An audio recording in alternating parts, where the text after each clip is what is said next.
ya.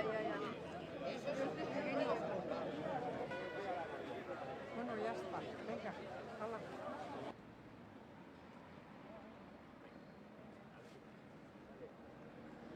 Gaur giza eskubideen nazioarteko eguna da, eta onera etorri gara, etxeratekoek deitutako giza kate hontan parte hartzeko helburu berberarekin jakina.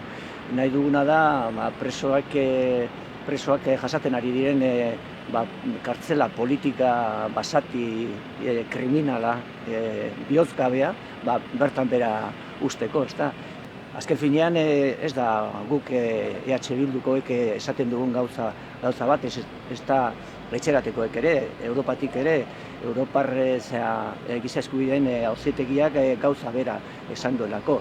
Esan du urrunketa, presoek jasaten ari diren urrunketa, legearen kontrako dela, bigarren pena bat delako. Eta ez bakarrik presoek jasaten dutena, haizik eta helbururik agian igual importantena izan da, PP-ren gobernuaren aldetik familiarrak eta lagunak jasatea.